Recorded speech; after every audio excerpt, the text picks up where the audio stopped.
عزیزو 11 ہجری کو نبی کریم صلی اللہ علیہ وسلم کی وفات ہوئی، ایسی 11 ہجری کو وفات ہوئی، اور رجب 14 ہجری کو احادیث کی اشاعت پر پابندی لگی۔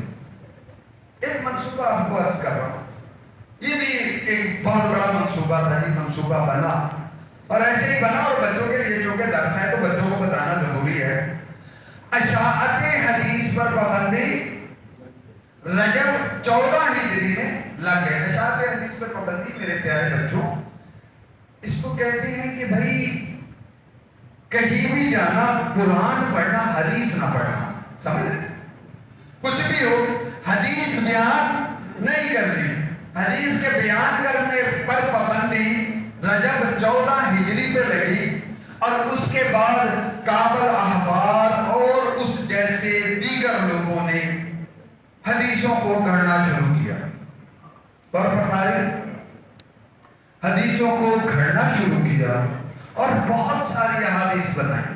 ٹھیک ہے، ایک دور تھا کہ حدیث بنانے کے پیسے دیتے تھے، سمجھ آ رہی؟